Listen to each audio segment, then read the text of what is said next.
గట్టిమేళం. ఓం అగ్నిమీలే పురోహిత యజ్ఞస్య దేవమూర్తినమః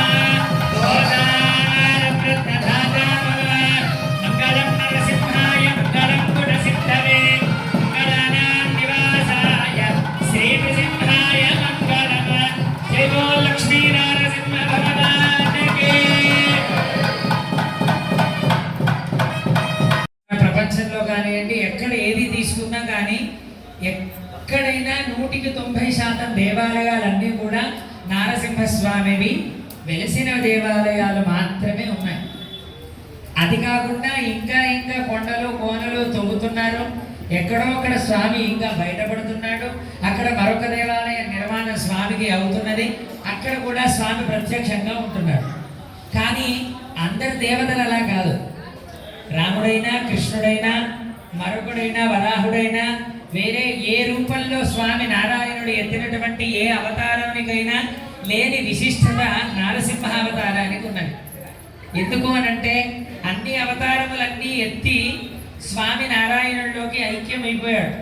మత్స్యావతారం ఎత్తాడు, స్వామి యొక్క పని అయిపోయింది. వేదాలను సంరక్షించాడు, ఆ సప్తఋషులని సముద్రాన్ని దాటించాడు, పడవని నావలో ఎక్కించాడు, అయిపోయింది. మళ్ళీ నారాయణుడిలోకి తానుగా మారిపోయాడు. కూర్మావతారం మన దగ్గర కాదు జరిగినది, మన కోసం కాదు జరిగినది. అది ఎక్కడో పాలగడల్లో దేవతలకి అసురులకి మధ్యలో జరిగినటువంటి యుద్ధాన్ని ఆపడానికి కోసమై సముద్ర మథనాన్ని చిలకడానికి ఒక ఆధారభూతుడయ్యి కూర్మాది దిగలోక తదను మణిమయ మండపం తత్రశేషం అన్నట్టుగా స్వామి అక్కడ ఆవిర్భవించాడు. సరే, అది అయిపోయింది, మళ్ళీ వెళ్ళిపోయాడు. మత్స్య పూర్వ వరాహుడు. వరాహం తన యొక్క భార్య కోసం, ఆయన భార్య పడుతున్నటువంటి కష్టాన్ని చూడలేక ఆమె మొరపెట్టుకుంటే ఆమె కోసమై ఎత్తినటువంటి అవతారము వరాహ అవతారం. నారసింహావతారాన్ని పక్కన పెడితే మళ్ళీ తర్వాత వామనావతారం. ఈ వామనావతారం బలిచక్రవర్తి యొక్క గర్వాన్ని అణచడానికి. ఎవరి బలిచక్రవర్తి? భక్త ప్రహ్లాదుడి యొక్క మునిమనవడు. భక్త ప్రహ్లాదుడి యొక్క మునిమనవడు బలిచక్రవర్తి. ఆ బలిచక్రవర్తి యొక్క గర్వాన్ని అణచడానికి. ఎందుకు బలిచక్రవర్తికి అంత గర్వం వచ్చింది అని అంటే, భక్త ప్రహ్లాదుడు మా ముత్తాత గారు, తాతగారు ఎంతో పుణ్యాత్ములు. ఆ పుణ్యం నాకు ఇంత సంపదని తెచ్చిపెట్టింది. ఎవరైనా ఇప్పుడు బలిచక్రవర్తికి అంత సంపద వచ్చింది, అంత రాజ్యాధికారం వచ్చింది అని అంటే వాళ్ళ తాతగారు అంత పుణ్యం చేసుకున్నారు భక్త ప్రహ్లాదుడు, కాబట్టి వచ్చింది. కానీ గర్వం చాలా ఎక్కువైపోయింది బలిచక్రవర్తికి. ఆ గర్వాన్ని అణచడానికి మాత్రమే వచ్చి ముల్లోకాలు తనవేనని చూపించి నారాయణుడు మళ్ళీ వామనుడి నుంచి నారాయణుడిగా అయిపోయింది. తర్వాత పరశురామ అవతారము. అది ఒక మన దేశంలో పరిపాలించేటువంటి రాజులందరూ కూడా అహంకారపూరితమైనటువంటి వైఖరితో ఉంటున్నారని చెప్పేసి వాళ్ళందరి గర్వాన్ని అణచడానికి 21 సార్లు భూమండల ప్రదక్షిణ చేసి స్వామి రాజులందరినీ కూడా సంహరణ చేశాడు.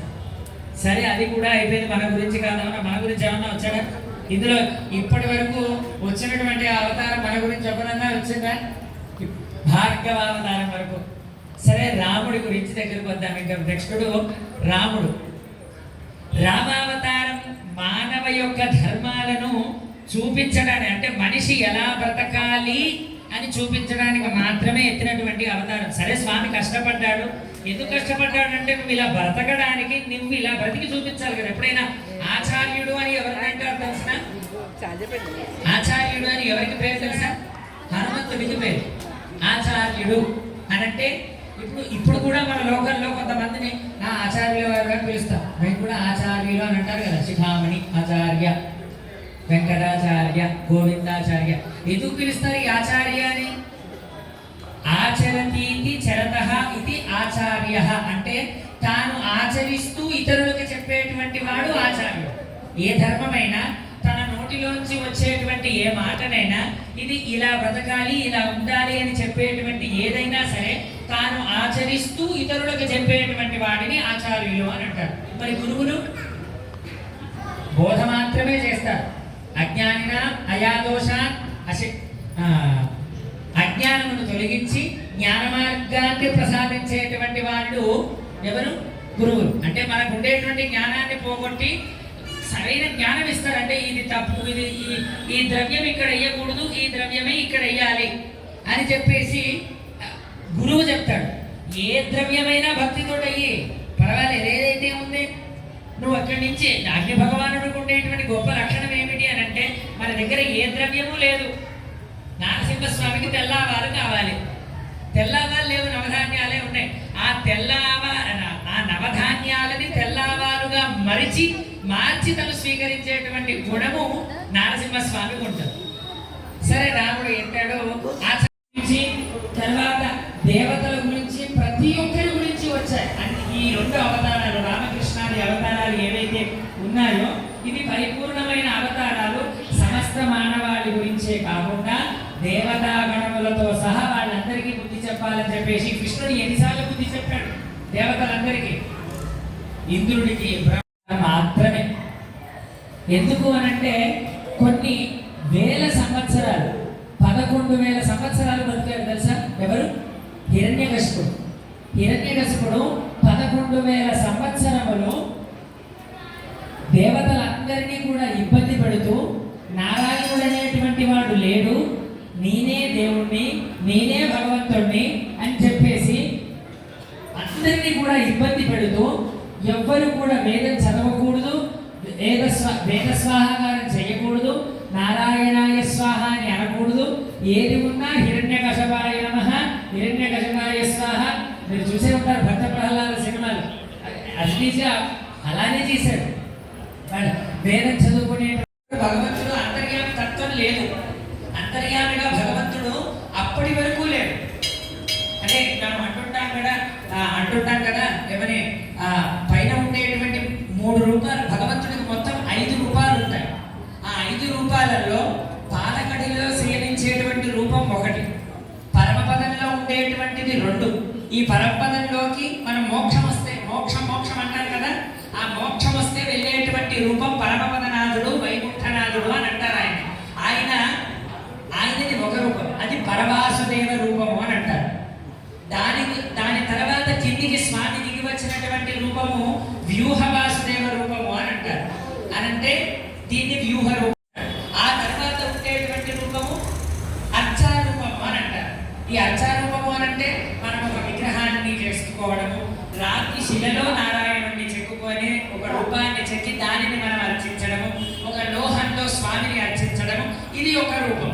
కానీ ఈ 4 రూపాలు ఉన్నాయి. భక్త ప్రహ్లాదుడు రానంత వరకు కూడా భక్త ప్రహ్లాదుడు ఎప్పుడైతే వచ్చి వీడు చూడడం, తన యొక్క భక్తితో చూడడం మొదలు చేస్తే నరసింహస్వామి తన చేతులతోటి తనకి తీసుకొని తన ఒళ్ళో కూర్చోబెట్టుకొని నరసింహస్వామి అడిగాడు తనకి, ఆయన ఇంతమంది భయపడుతున్నాడు, నా కొడుకైనటువంటి బ్రహ్మ భయపడుతున్నాడు, నా మనవడైనటువంటి రుద్రుడు భయపడుతున్నాడు, ఇంద్రాది అష్టదిక్పాలకులందరూ కూడా గడగడలాగిపోతున్నారు, నీకు ఇంత భయం లేకుండా ఎలా?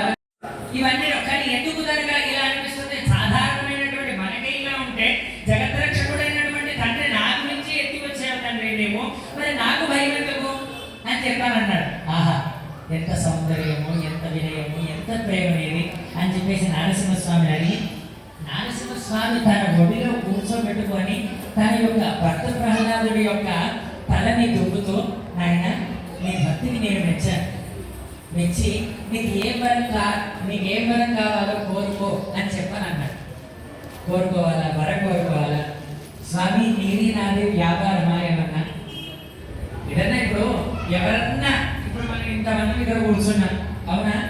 నేను నీ నామస్మరణ చెయ్యకుండా ఉండలేక నీ నామస్మరణ చేస్తున్నాను తప్ప ఇది కావాలి అని నేను ఎప్పుడు నేను ఆశించాలి, ఆయన లేకుంటే నేను ఉండలేను అనేటువంటి వాళ్ళే కాకుండా అనేటువంటి వాళ్ళు ఉంటారు.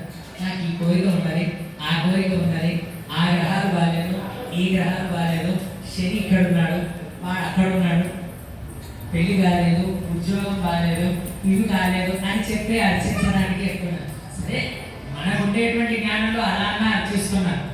కానీ భక్త ప్రహ్లాదుని యొక్క గుణం ఎలాంటిది అని అంటే, స్వామి నీ యొక్క నామాన్ని నిన్ను అర్చిస్తూ స్మరిస్తూ ఉండలేక అచ్యుత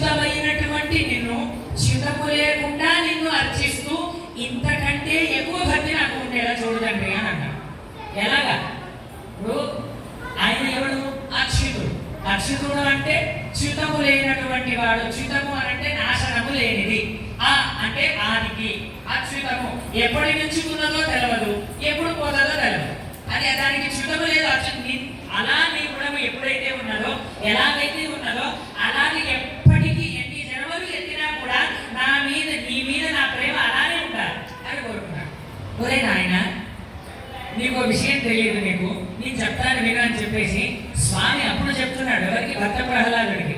నువ్వు ఎవడవో కాదు నాయన, నీ ఇంతకు పూర్వ జన్మలో నీవు స్వామి యొక్క గుణగణాలు, స్వామికి పరివారం ఉంటుంది తెలుసా? ఇప్పుడు 4 దిక్కులు అక్కడ కుండం చుట్టూరు ఉన్నాయి చూసారా? ఆ కుండం చుట్టూరులో కింద కింద కింద లేరు 3 దేవతలు ఉంటారు. ఆ దేవతల్లో స్వామికి సంరక్షణగా జయ విజయులు అని అంటారు కదా, స్వామికి అటు ఇటు పట్టుకొని వేలు చూపిస్తూ ఉంటారు కదా, వాళ్ళని జయ విజయులు అని అంటారు. జయ విజయులు మాత్రమే మనకు తెలుసు. ఎంతమంది ఉంటారు తెలుసా? కింద ఇటుపక్క తూర్పు పక్క నుంచి మొదలు పెట్టుకుంటే కింద లేయర్లో సుముఖ సుప్రతిష్ఠిత, అటువైపు కింద చండ ప్రచండ, భద్ర సుభద్ర, జయ విజయ, వీళ్ళు కింద లేయర్లో ఉంటారు. తర్వాత పైక సుముఖ సుప్రతిష్ఠిత, అగ్ని, యమ, నైరుతి, వరుణ, వాయు, కుబేర, ఈశాన, అష్టదిక్పాలకులు, వీళ్ళందరూ కూడా ఒక్కొక్క దేవతలో ఉంటారు. అలాగా స్వామికి 4 దిక్కులో ఉండేటువంటి దేవతల్లో సుముఖుడు అనేటువంటి, సుప్రతిష్ఠుడు అనేటువంటి ద్వారపాలకుడు. ఈ ద్వారపాలకులు అందరూ కూడా ఇలా స్వామిని రక్షిస్తూ జయలాగా ఉంటారు. వీళ్ళ ఉంటే అప్పుడు దేవతలందరూ కూడా హిరణ్యకశిపుడు మమ్మల్ని, వీళ్ళెవరు? హిరణ్యకశిపుడు, హిరణ్యాక్షుడు. సారీ, హిరణ్యాక్షుడు ఎవరు? హిరణ్యకశిపుడి యొక్క అన్న. స్వామి నాకు ఇంకేదైనా వేరేది ఇవ్వండి, నాకు వద్దు. అయినప్పటికీ కూడా నీవు నా గురించి ఇక్కడ ఎంత భక్తిగా ఉన్నావో అంతకంటే ఎక్కువ భక్తిగా నీకు అక్కడ నువ్వు ఉంటావు అని చెప్పేసి స్వామి అప్పుడు వరణించాడు. వాడే భక్త ప్రహ్లాదు. మళ్ళీ నీకు ఇంకెందుకయ్యా భక్తి? నీ పూర్వజన్మ ఏంటిదో చెప్పాను కదా నేను, నీకు ఇంకా భక్తి అవసరం లేదు, మోక్షము అవసరం లేదు. నీ మోక్షం అడిగావు, నీకు అయిపోయిన తర్వాత మళ్ళీ నా దగ్గరికి వచ్చేస్తాను. నీ స్థానం ఏంటిది? సుప్రతిష్ఠుడి స్థానం. నీకు అయిపోయింది, ఇక్కడికి వచ్చేస్తాను అన్న తర్వాత మరి ఏం కోరుకోవాలి? ఖచ్చితంగా కోరుకోవాలి అని చెప్పాను అన్నాడు. సరే అని చెప్పేసి అప్పుడు కోరుకున్నాడు. ఏమి అంటే, స్వామి నా తండ్రి ఎన్ని అపరాధములు చేశాడు, ఎన్ని అనుకోండి, మన జీవితంలో మనం ఎప్పుడూ కూడా అందుకోలేనటువంటి ఆనందం మీకు జరిగిందనుకోండి, మనకు తెలియకుండా మన ఒళ్ళు పులకరించిపోతుంది. ఒళ్ళంతా గూస్బంప్స్ వచ్చేస్తాయని అంటాం కదా, ఒళ్ళు పులకరించిపోతుంది. మనకు తెలియకుండా మన మెదడు కూడా మొత్తం ఒక విద్యుత్ వైబ్రేషన్కి లోనవుతుంది. ఆ తర్వాత మన కళ్ళల్లో నీళ్లు తిరిగి నరాలన్నీ కూడా కళ్ళల్లోంచి ఎర్రగా మారిపోతాయి. భగవంతుడికి అలా జరిగిందట. ఎవరికి? నారసింహుడికి జరిగిన తర్వాత అప్పుడు భక్త ప్రహ్లాదుని మళ్ళీ తీసుకొని ఒళ్ళో కూర్చొని